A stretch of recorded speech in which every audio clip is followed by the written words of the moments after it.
like a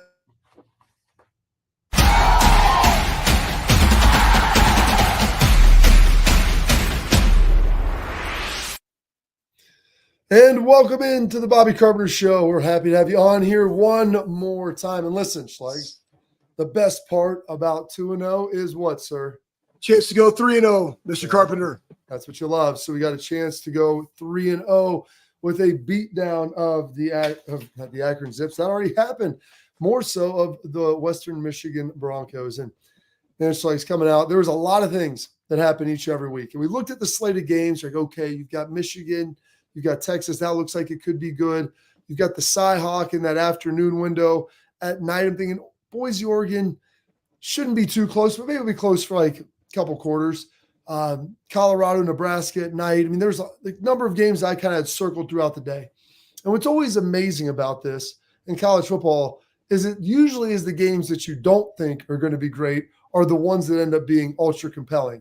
And Ohio State was not one of those games, thankfully. The Bucs took care of business. They looked really stinking good. They did everything that they had to do and were more efficient than the week before. Yes. Wasn't true, though. You're sitting over there in Penn State and Happy Valley, and I'm over there, Schlegs, getting ready to get out the anointing oil. Drew Allard, this Penn State offense, they're elite. Defense has always been great at Penn State. And then I see Bazelak over there. I'm like, Bazelak, isn't that kid from Indiana? Oh, of course it was. Carving them up, moving down the field. You watch Boise driving it on Oregon, and the next thing you know, I'm watching their Notre Dame. Like, they'll have this thing together. They'll pull it out in the second half. My goodness, before I'm walking in, I'm on the sidelines of Ohio State, and like Notre Dame just got upset by Northern Illinois. I'm like, what in the Sam Dickens is going on around here, Schlegs? I mean, I was down at the game. It was a wild weekend. We'll do most of the national stuff tomorrow, but man, like it's always good till the last drop, and you never know what to expect. You know, it's amazing, Bob. We're sitting here week 2. NFL just opened up week 1. And we saw a lot of the same stuff, illegal procedure, false starts. A lot of people, doesn't look bad like clean ball. football. Just bad ball. It doesn't, and there are some and normally the margin of victory in the NFL is significantly lower. It just goes to show that's what happens. There's a little bit of rust. Guys aren't playing them because they want them for the season because it's a longer season. You saw the same things. You saw teams get up in week 1 and then get, kind of have a letdown. How does that happen? We talked about Ohio State and the keys to their victory, Bob. And again, correcting the mistakes and starting fast and still continuing to be, play fast, hard, and violent and all those different things. And the Bucs took care of business. Georgia took care of business. And then you see the close ones. And again, mind you, when we have a late game like this at Ohio State, I'm consuming all the content. I'm just being a hillbilly at the farm while I do it. Shout out to YouTube TV with the 4 Doomajinks on there. And I got a magnetic case on my phone. I'm driving around my Polaris, chopping up wood and checking on things on a farm. And I'm watching all this stuff. And then I just get enamored. And I'm sitting there. I'm like, and I use winning this thing. Stop. And then I run into a tree, maybe, just drive it off into the river. I just stopped and I watched. It's this is really going down.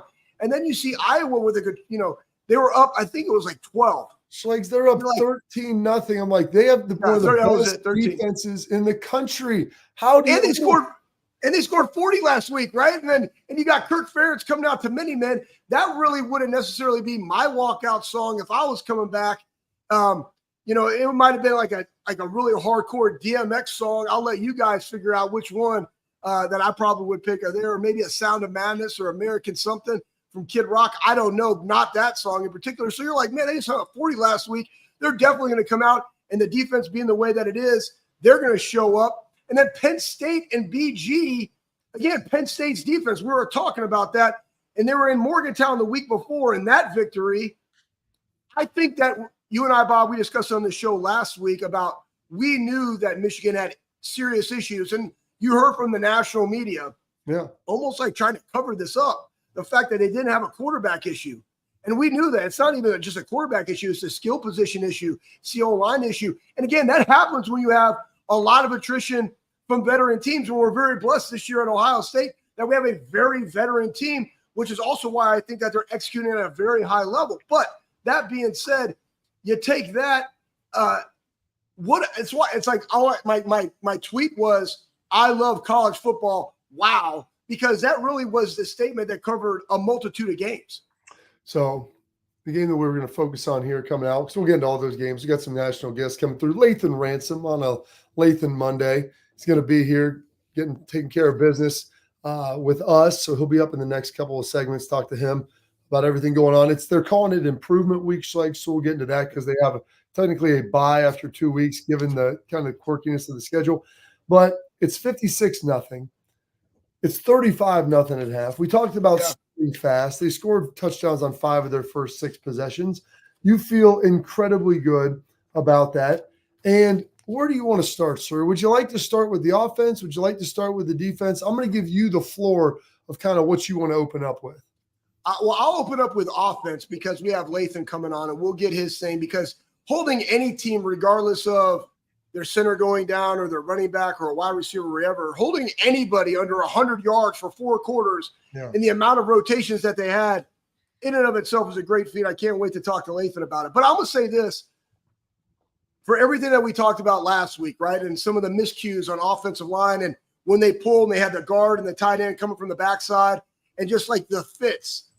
I think it was like the second play of the game, Austin like literally blocked the guy into the sideline, and I saw G. Scott blocking a dude into the sideline, and Carnell Tate like blocking, and guys going to the second level, and dudes are just downfield mauling people. And again, regardless of the competition, you still got to go out there and execute.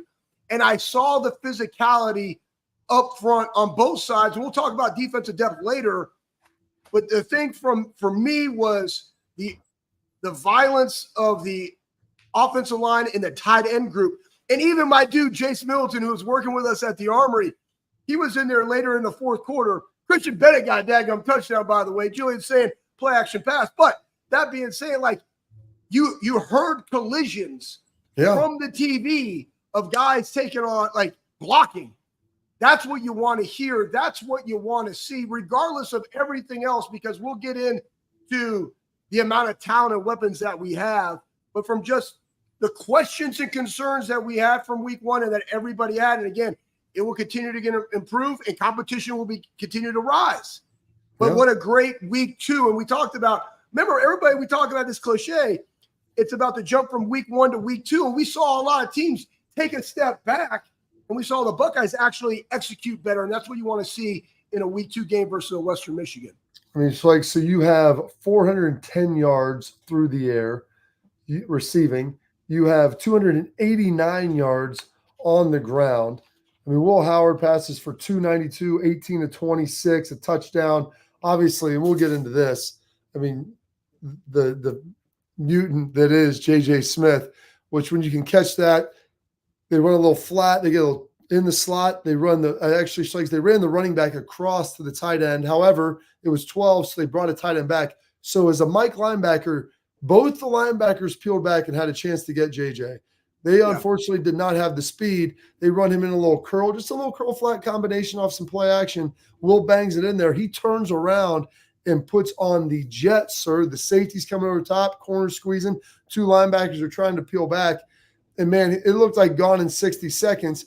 He hits down the throttle and pulls away. The only time I've ever seen that happen was Terry Glenn, Notre Dame in 1995 on Lathan Ransom. Like, to be able to catch one at a dead stop, turn, and accelerate and drive by everybody, I mean, it speaks to obviously the guy's athleticism. We know what he's about. You know the type of worker he is. And you're thinking, okay, that's going to be a pass fest. But then they go out and they pound the rock Schlegs for almost 300 yards. It was absolutely impressive. All the guys up front were tremendous, getting everybody involved. When you start talking about Quinshon, he has the big 100-plus day with 2 touchdowns. But even Travion, he's got 10 for 66, 2 touches in there. Peoples, 53 yards. Sam Williams-Dixon has 40 yards with a 31-yard that he ripped off. Like, everybody was getting involved, and it was so great to see. Really enjoyed it. Offense was fantastic. But listen, that's not even the best part, sir. The defense, while they didn't produce a single turnover this week, which is probably the only thing that Jim Knowles is going to get upset about, they were absolutely suffocating and smothering the entire time. Of the 90-some-odd yards, 40 some of them were on one drive. They had 6 first downs, for heaven's sake, in the game. They were tremendous. And you know what? We're going to bring in one of the leaders of that defense, Lathan Ransom, to talk about that, talk about the day, everything that was going on, and his feelings now when you hear some of this stuff coming through, when you're trying to prepare for a game at night and you're hearing Notre Dame's gotten beat and what the heck's going on with Penn State. Like, all of those things are around. Guys are trying to focus. How do they do it? Well, we'll talk to the guy next, Mr. Lathan Ransom, here on the Bobby Carpenter Show.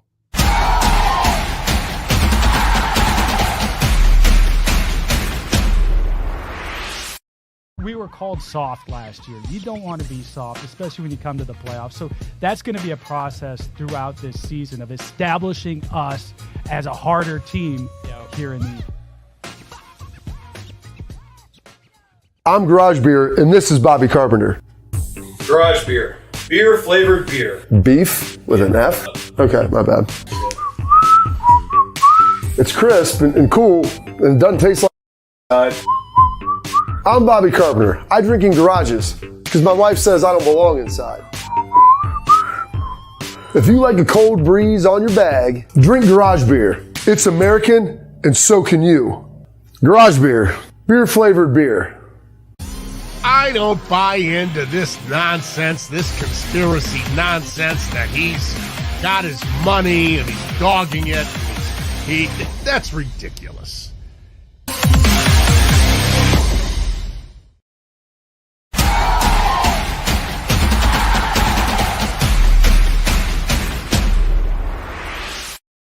Welcome back into the show. We're here with our guy, Mr. Lathan Ransom. Before we talk to him, I want to remind you, protect what matters most with X-Sport carbon fiber mouth guards, the world's safest mouth guard, designed for all ages and endorsed by my guy, Mr. Schlegs, right over there, and the Bobby Carpenter Show. They're tremendous.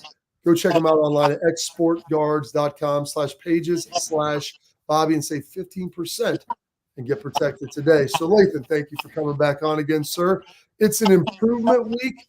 What was it like playing the first night game this year and kind of waiting all day to play? Yeah, so it's always exciting, to have a night game in the shoe. And but for me personally, I like the morning games, the 3:00 games, just because the waiting all day, watching all the other games.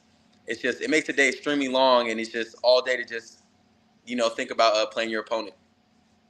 Before we get into the defense, when you guys are able to take a step back and you guys make your corrections, though there were not a lot of that you guys need to make on the sideline, do you get to just go out there and watch your dudes that you compete against on a daily basis go out there and play on offense? And then when you get to actually say something to them, like, what is it that you guys were saying? Yeah, so that's what was tough with this game is not until around the third quarter, we were making so many corrections on the sideline that I didn't really get to see everyone, I didn't see JJ. I seen like the second half of JJ's play. I didn't see Judkins' long run. So when I get to see the second half of the game, I'm like, man, the offense was dominating the whole game. So I get to see the highlights and stuff. But that's what's kind of tough is sometimes you're so stuck on the corrections, you don't really get to enjoy the game while it's going on. Dude, on like the Sunday film breakdown, will Ryan, they put together like a little highlight package of some of the best stuff for everybody to see in the team breakdown, or is it all strictly business? Yeah, so that's what's nice. In our first team meeting after the game, we'll announce our champions, our players of the game, and then we'll go through and we'll highlight some of the big plays. It's not just touchdowns either. It's big blocks. It's plays where they show a lot of hustle. And then it's also nice to we also see the bad plays. You also get shown some of the bad plays and some of the mistakes that were made that need to be fixed that can lead to explosives or hurt us down the line. Give us one that regular fans wouldn't know of, a great play that doesn't show up in the stats of somebody on offense or defense that you can recognize. Yeah, I think what set the tone to the game was the first play of the game. This is the first or second play of the game. Tai Hamilton duffs the offensive lineman and gets a TFL. And I actually saw that play watching our correction on the sideline. I was like, oh, my gosh. Like, I went to talk to Tai. Like, that set the tone for the game. And I think that's why he also deserved, player of the game. Yeah, it's interesting because, like, when you're in the secondary, you probably don't get a chance to kind of see the D-line. Like, in real time, you're worried about fits, trying to find the ball in the run game. Yeah. Obviously, finding your markers in the pass game, gets your matches and all that. And so then you get a chance to see, like, oh, that's why the ball was coming out after like 2 to 3 seconds. It's a dominant performance. I believe 10 3-and-outs. Is it tough to find a rhythm later? Like when you're going on and it's like 3 plays and then you're coming off the field, it's great because you're dominant, but is it hard to kind of settle in a little bit? Yeah, so as a DB, I think that's what I've learned as the years have gone by of me being here is that, I don't get a lot of action sometimes, when the O-line is or when the D-line is dominating, our linebackers are dominating. So to just stay locked in and focus the whole game because you don't want to get caught falling asleep to where, they end up getting explosive because you wasn't locked in because you haven't had action beginning of the game. So I think that's the only tough part when, your front's dominating like that. When you guys are out there, how involved are the second guys in those corrections? And part of you got Coach G back there working with you guys and OG, Coach Walton.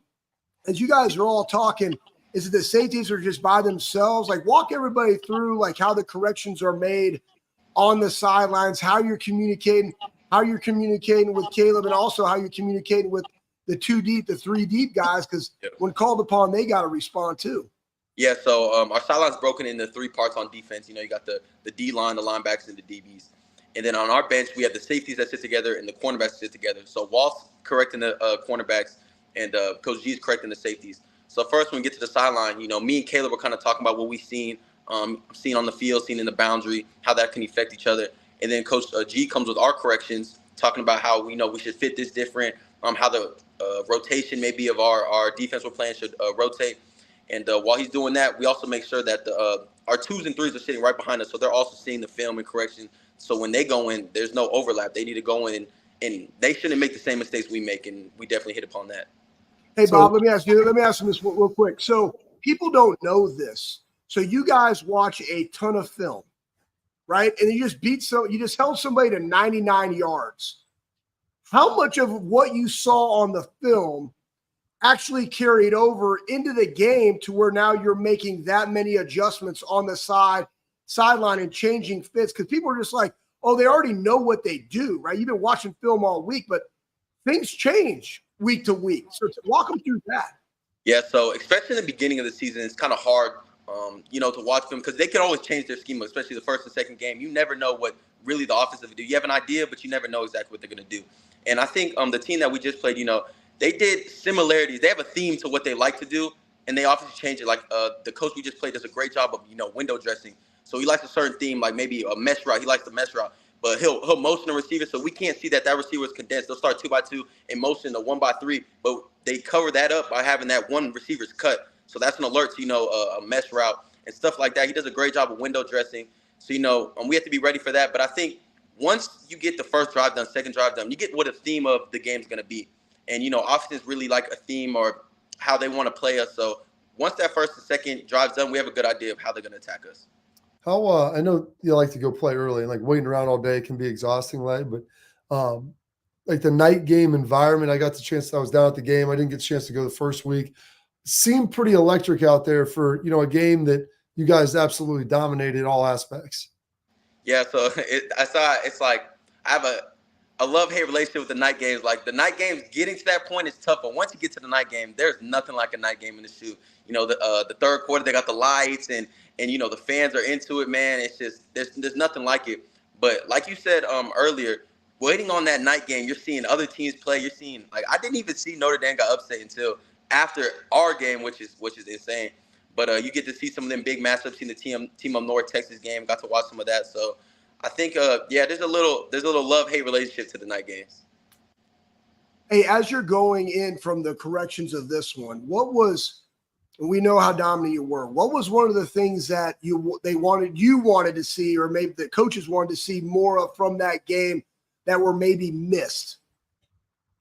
And turnovers. Like you guys had said earlier, we did dominate, but our goal is to have at least 2 turnovers every game, and we fell short of that. So that's something we got circled and hoping to go on to next game. But just always fixing the little things, because even though they might not have exploited a mistake that we've made, the teams that we're playing next, they see that mistake that we made. So we just got to make sure that the mistakes don't show up later to bite us in the butt when we play these next teams. All right, we're going to take a quick little break here. We're going to talk a little bit about the process going through. I want to find out what you did Sunday after the game, or after, not Saturday, you probably went home and went to bed, but Sunday after your walkthroughs, your corrections, your meetings, and then what this week looks like, given that it's not a bye week, Lathan, it's an improvement week. So we'll get back at that right after the commercial here on the Bobby Carpenter Show.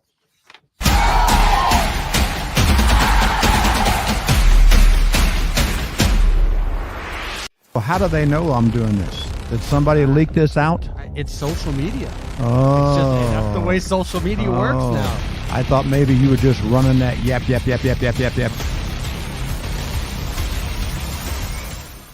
Welcome to Big Play, a sports media team that started back in 2014, and now we're not in a garage. Look at us, incorporating some of Cleveland's favorite sports personalities, bringing you fun and compelling content from downtown Cleveland. Coming to you live from the shores of Lake Erie and Burke Lakefront Airport, join Team Big Play for all the best sports talk in Ohio. Check us out on social media at Big Play, bringing you fun and compelling content from downtown Cleveland.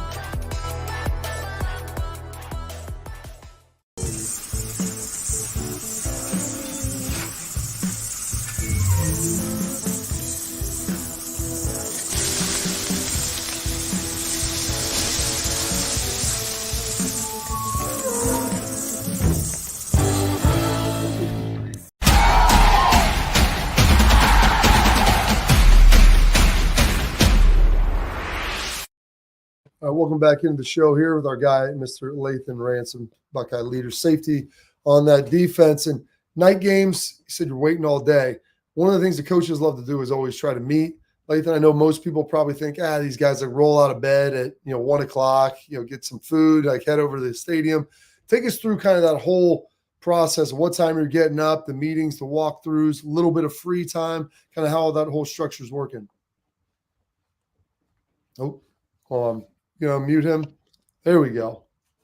I'm all good. We got you now, sir. All right. So I think we started at either 8:45 or 9 o'clock was our wake up. We go down. We go straight to the Woody.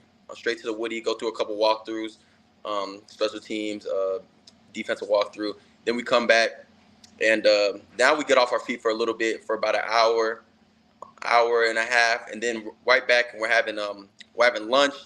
And then I'm trying to remember how it went. Lunch, and then another walkthrough. More film, and then now we're kind of getting a little bit amped up. We're having our dinner, getting our minds right. The juice is starting to flow. Go back, get off our feet for about 1 more hour, and then we come back down. And now it's game time. We watch our pregame like hype video, and then we head to the stadium, get on a walk, and we're ready to go.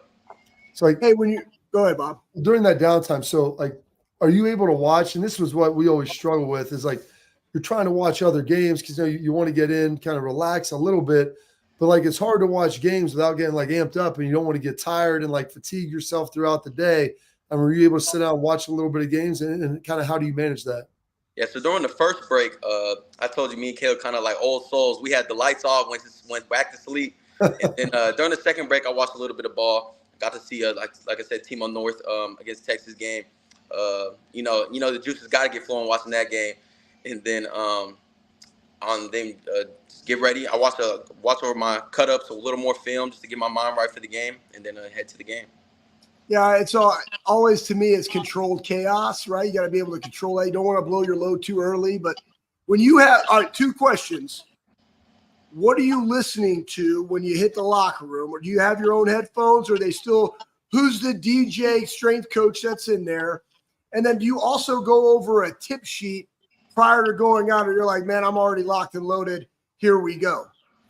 Yeah, so it's funny. I listened to the one person the whole time during the game. It's an NBA young boy. I don't know how too familiar you guys are with him, but I listened to him the whole day. So the whole day he's playing in my ear, getting me hyped for the game.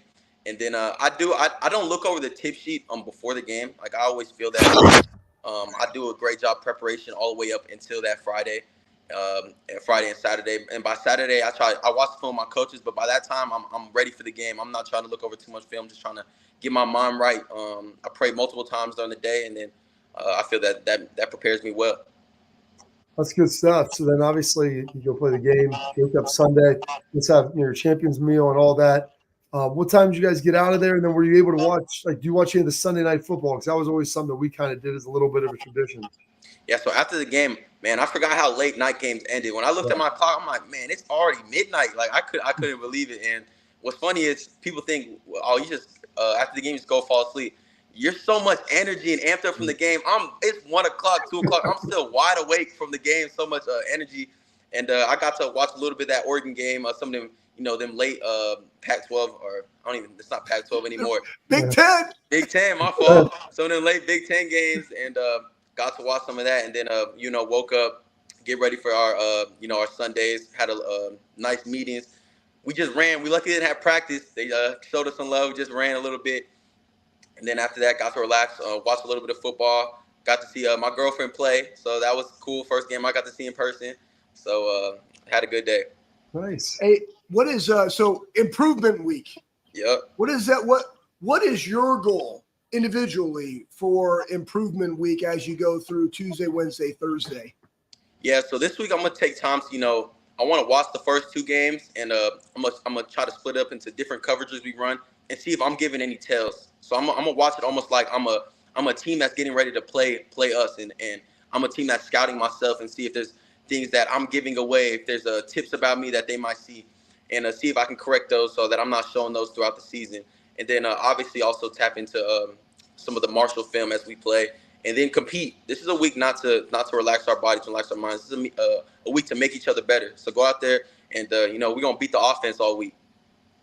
So you think there'll be, as Ryan talked, this is going to be some good versus good, try to keep that competitive edge going, because it's so early to have a bye week, Lathan. It's kind of a unique situation. Yeah, so I think what Coach Day's done, even when we're playing our first 2 games, it's been a lot of good on good, regardless of what the week is, and I appreciate that about Coach. So we're gonna continue that good on good, a lot of ones-on-ones, and then we're gonna compete as hard as we can, and I think that, like I said before, is the defense is going in this week to beat the offense every day, and that's our goal. When you're looking at this, Lathan, you're coming in, you're competing. You guys are still, adding in things on defense. You're getting ready for a stretch before another bye week. Walk everybody through how you also have to take care of your body during this, right? So you guys are going to train during the week. Tell them a little bit about your routine, because that's also one of the benefits of having a veteran-led team, is that you guys also know how to take care of your bodies and the demands that you have to have and the discipline required to be able to do all of those things. Watch film, be highly competitive, recover, eat, sleep. Like, there's a lot of demands on your time. Yeah, so I always joke about it, is like, as a freshman, I have no idea how I made it through a whole season. I didn't have any idea about recovery. As a freshman, I was just waking up in the morning, eating breakfast, and going to practice, and just doing that over again. I think back to, like, if I tried to do that now, I would feel like an old man, getting ready to practice. But yeah, I have a pretty good schedule right now. I get up in the morning really, really early, around 6 o'clock, watch film with Coach G and Coach Walt. And then after that, I get in ice cold bath. I seen Bobby in there a couple times. Ice up for 7 minutes. 7 minutes straight, get out and do my treatment with Stu, doing a heavy treatment, go back home, quick nap, come back, watch more film, and then I'm in the treatment room again, get my body run, probably contrast right there, good stretch, and then after practice, same thing, stretch again, cold tub again, and then repeat that every day. And so far, that's worked really well for me. Also working some massages throughout the week, but that's done really well for me, and I'm going to just continue to follow that. Yeah, when you're an old man, Lathan, you got to do even more of that, and you get less results with it. It's the worst thing. You have to do more, and it still doesn't get you back to where you want to be. A little bit of more free time this week with the bye week. You guys will probably get a couple of days off this weekend. What do we got planned out? We're going to be streaming a lot of shows. We're going to watch some football. You can go watch your girlfriend play. What do we got going on? I think all 3, man. Gonna watch her play. Watch some more. Hopefully finish Game of Thrones. I'm on season 6 now, so definitely binge that. And then watch some of these teams that, we're going to play later down the season play, man. I'm excited to get to watch them. And it's nice to be a fan for a weekend. So I'm just enjoy that. Well, we appreciate it, Lathan. Always taking some time with us, man. I'm happy it worked out. Another great game. Keep those guys grinding. Stay healthy. Take care of your body. And look forward to talking to you next week. Yes, sir. Thank you, guys. All right, Lathan Ransom, Buckeye safety, one of the best, doing a great job there for us. Hey, we appreciate everybody watching. Hey, if you're on YouTube, please like, subscribe, leave comments, all of the things that we love to see, love to interact and comment and talk to you as well. Coming up next, we got our headlines, and there are a lot of headlines coming out of this game. We'll break all those down for you next here on the Bobby Carpenter Show.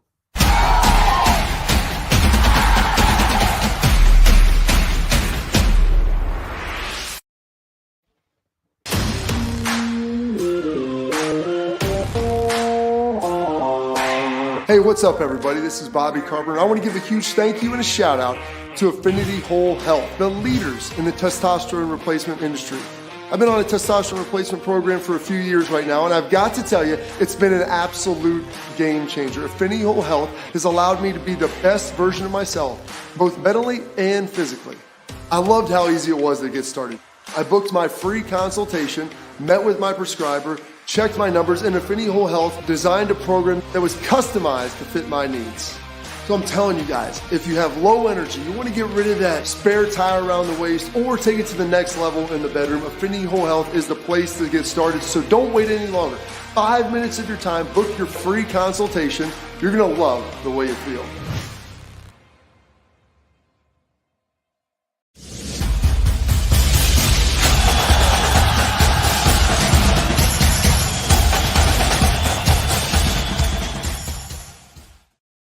All right, now we've got our headlines brought to you by our friends over at Affinity Whole Health. Affinity Whole Health, they offer personalized treatment plans to help you feel better. Whether you're struggling with weight loss, low energy, low sleep, you just want to get to be feeling better, they can help you with all of it. Affinity Whole Health provides expert guidance to help you safely reach your health goals. They've got Ohio covered. They're in Cleveland. They're in Columbus. Heck, they're in Indianapolis. They're in Chicago. They're expanding everywhere. So set up a free consult by going to affinitywholehealth.com. Just like I did, been a patient for 7 years. That's affinitywholehealth.com. All right, we got some headlines here, Schlegs, and we're going to start off with one coming from the coach of the Western Michigan, Mr. Lance Taylor. I thought you said Nance, Schlegs, but I guess it's Lance.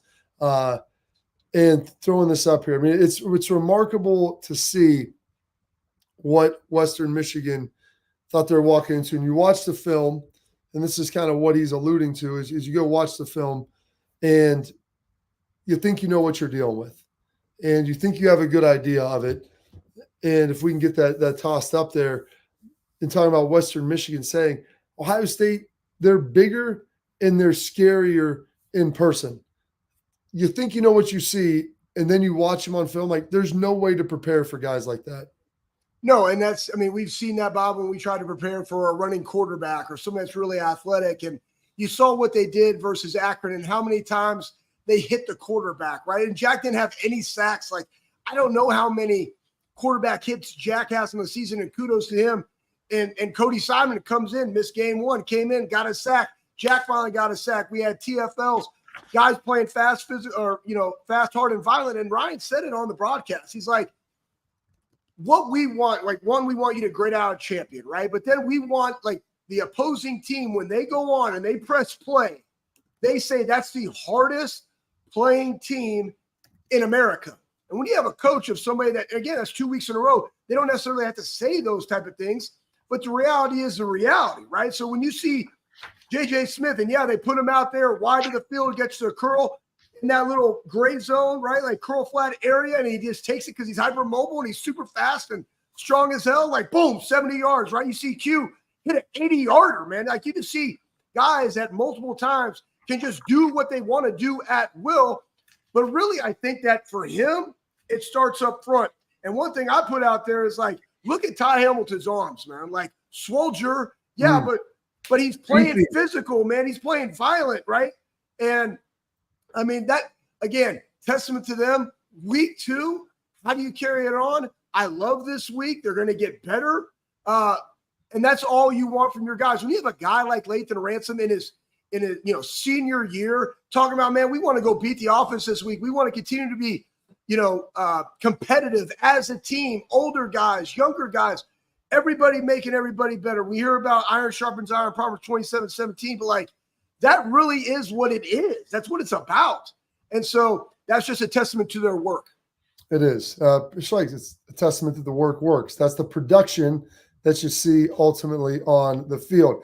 And so they got their players of the game. Because I always think it's important to kind of go through this. Who are the coaches? Who do they think excelled? And yeah, everyone saw J.J. Smith's long run. You see Quinshon Judkins ripping off, some runs. Travion Henderson. You watch Will Howard play, like, but other defensive linemen, their offensive linemen, they're guys that went out and then excelled at a high level. So we'll go with the special teams player of the game first, because so much has been talked about Sonny Styles and how good he is. And, man, he was great again.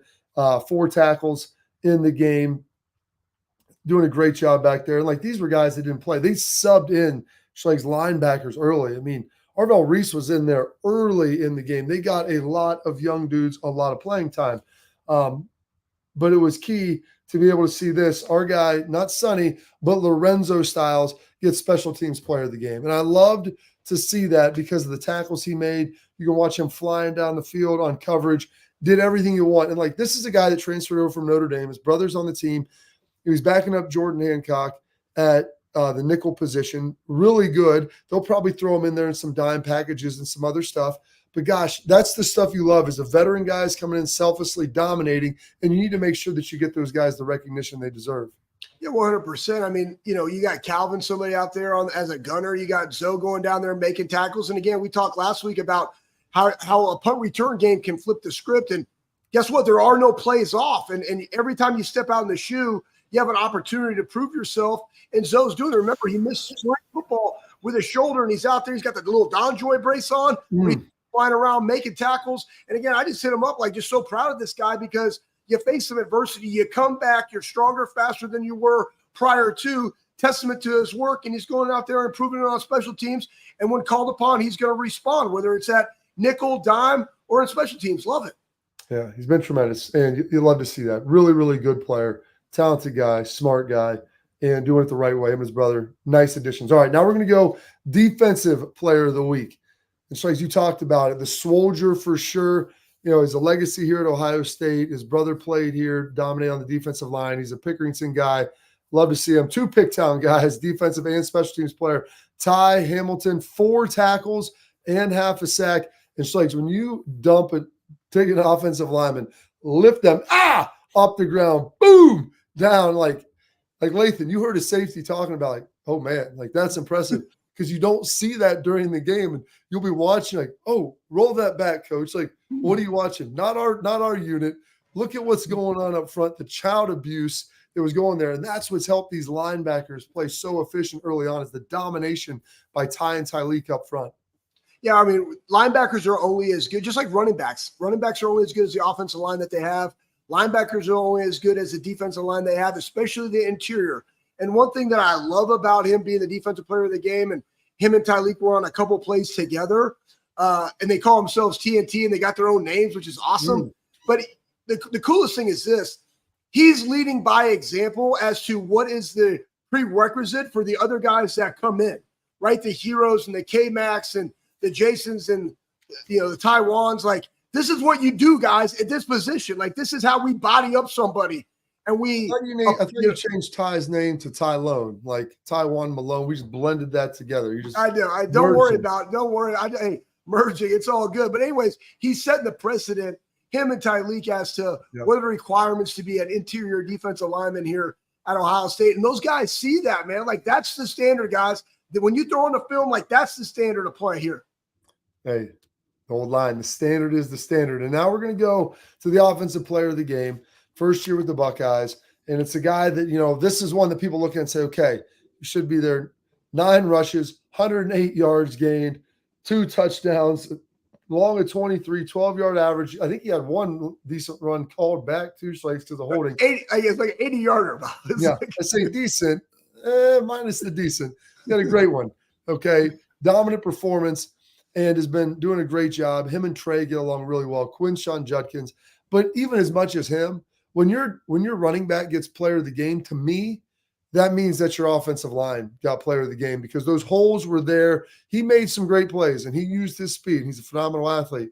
But any one of them will tell you, like, you'd much rather make a cut on the positive side of the line of scrimmage than in your backfield. Yeah, 100%. And you saw he didn't get touched on a couple ones. Like, there was one, I think it was going to the right side. Boom, hit it, came up, went back out, outran everybody. He has that ability. And the best thing that I heard on the entire broadcast is talking about these 2 dynamics of, Trey and Q, is that Ryan actually went to Trey and talked about this opportunity. Yeah. And again, in NIL and in 2024, for a head coach to understand that this guy came back for us, and I'm going to have a hard conversation, like man-to-man, real talk. And honestly, we saw this with Jameson Williams when he ended up transferring to Alabama, and Brian Hartline had a convo because of what was already in the room. Listen, man, that's a testament to the coaches being real with the guys that you brought in. because it is a relationship. We want you to have success. So, yeah, hey, we have an opportunity to bring in Q in. How do you feel about it? Here's how I think it's going to look. We're going to let it play out. And those two together, man, like just the selflessness of that room and why I think Coach Locke is a perfect fit for that room. You got two dudes that, I mean, SEC leading rusher, right? Trey, like these guys are preseason All-American, same backfield, one football, right? 3 right, 4, 5, 6 wide receivers that can all do things with a football. Tight ends, like very special. And I loved Will when he did his thing and you guys rushing touchdown. You just saw the joy on Q when he was able to score. And then he was kind of pissed because he ran an 80-yarder, got called back. And then he's just like, damn, it's like, really damn that I'm not able to go back in because Trey win it. Because I just belted off an 80-yarder. Didn't get the touchdown, but he got another one anyway. So good for him, man. It's great good. dude. So all's well that ends well. Those guys seem to be having a good time. Don't worry about the future, man. Go lean in. Go be the best version of yourself. Give your worries up. And those guys did a great job. Fantastic. All right. Coming up, Schleg's favorite segment. We answer your questions and some of your comments, which have been wild, by the way. Coming up next here on Tailgate Talk.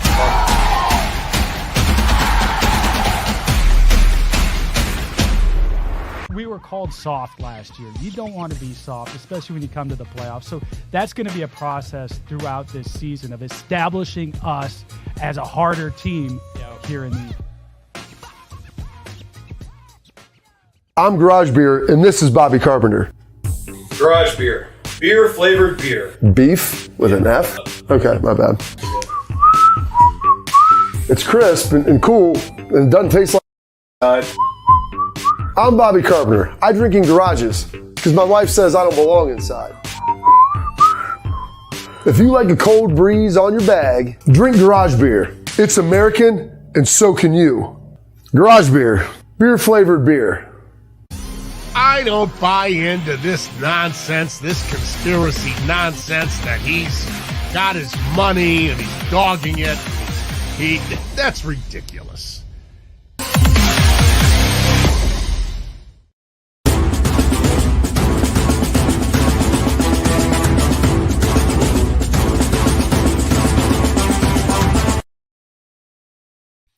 All right, Schlegs, we get the little tailgate talk, answer some of the questions that everybody wants to see. Some of the comments, Schlegs, people love your hand signs. They think they're funny. They're entertaining. I personally like them as well. So you know what? Keep doing them. Keep coming strong with that. A lot of comments about Texas, Michigan, while Oregon looks, Penn State. We'll get into that a little bit. There was one that came in here. I had two questions. Number one, I'm going to figure this out. I meant to do it today. When I was over at the Woody, I'm gonna have to head back over. How they said Will Howard had no helmet stickers. And like, how are those awarded? I said, I'll figure it out. Every coach kind of has their own mantra and way of doing it. So to figure that out as to what the situation is there with Will. But someone else, they talk about people grading out champion Schlegs and how coaches grade each position during the game and kind of lean in on that of just what that kind of looks like. Well, I mean, there's flat out minuses, right? Like you didn't do your job, right? And that's, or you could also have a minus and a plus, right? So I might have gone in, hit a B gap, boom, missed a tackle, it bounced out, or I took a wrong step, but then I ran to the football and I got a tackle, right? Like that could be a minus plus offsetting. Every coach grades differently, but every coach has to grade consistently for their unit. And every unit's a little different. Some units might be grading out the champion is 85, 90%. Some might be 80, some might be 85, some might be 90. Regardless of what it is, that's the standard in that room. I would like to think that it's probably 85. Helmet stickers, on the other thing, Bob, are normally unit given, meaning the offense, right? Like for us, back when we played, Bob, it was 13 points or less. How many 3-and-out percentage? 30% 3-and-outs. How many yards rushing? Do we give up less than 100 yards rushing? What was the passing yard? Like, those are things. Then a big plays, right? Like turnover. Do we win a turnover battle? And then individual things like, did you make a pick? Did you have a pick six for a touchdown? You might get an additional one for that. But also there's special teams things. And a lot of guys play special teams. Like you guys played punt. They took me off a punt. So I never got those stickers, right? So again, they're different for every unit. But that's normally how it's mostly unit and team given. Do we get a win? Everybody gets a sticker for that, right? So that's how it rolls. And the, like you said, in the grading, of this, it's like, did you win the play or did you lose the play? And sometimes like they're neutral, but they factor that up, and you have to have obviously more on top than on bottom. And like 80%, every group is different, because like if you're a receiver, you're away from the ball, like did you go get in front of your guy? Did you block? Like if you're point of attack, there's different things. Offensive line can obviously be a little more critical, and that's why the grading percentages are going to be a little bit different as you go through that, Schlegs, and try to figure that out. Couple questions that came in here. Penn State and Oregon struggled last Saturday. Are these because of the opponents, or are there some legitimate concerns with both teams moving forward? That's a pretty big question. I think we'll get into that a little more tomorrow, but just kind of general thoughts on that right now. General thoughts, Boise's really good. Running back is phenomenal, okay? Yeah. So there's concerns, though, right? I mean, like they took him down to the wire. Defense, and I know Tosh very, very well, not necessarily where it was, the way that they normally run the ball and control the clock at Oregon, not really where it has been, regardless of having Dylan Gabriel. So that, I just think Boise is better. And we already said that last week coming off that. That was the question. Could they stop somebody that rushed for 267 yards and 6 touchdowns the week prior? And then Penn State, I just think there was a letdown. And again, I'm going to go back, and I have that to be able to watch, and we'll get into it more the other day. But it just, when you're an elite team, I think there's a separation right now at like the top 4, right? Even the 4th of Alabama. Guys, they were winning by 1 or something like that going into the 4th quarter, and then they rattled off 28 unanswered. Like, Buckeyes, baby. Like, don't get caught up in the wash of everything else. Like, our guys are handling their business, so be juiced about that. Like some of these teams did not.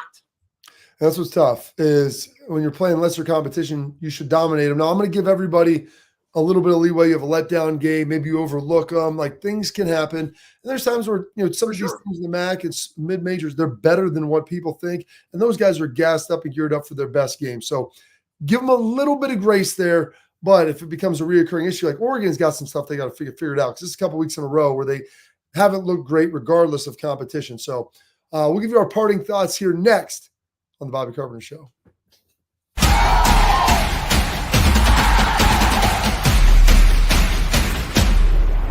We were called soft last year. You don't want to be soft, especially when you come to the playoffs. So that's going to be a process throughout this season of establishing us as a harder team here in the.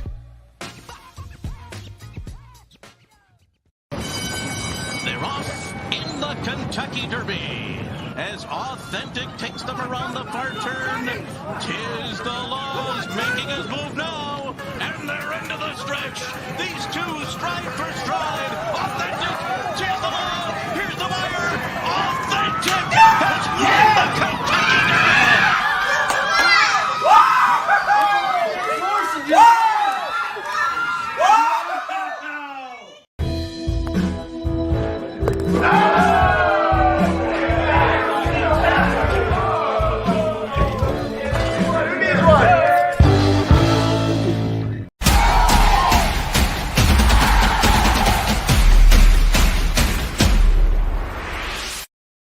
All right, welcome back into the final segment of the program, Schlegs. We've got about a minute, 30 seconds left. What are your final thoughts here before we get you out of here? Final thoughts, man. I thought I wrote it right here on the Doomajink. I think we had some dude finishers, man. I absolutely loved it. I loved all the people on social talking about the offense and defensive line. That made me feel really good. I love those guys. I'm happy to see the corrections.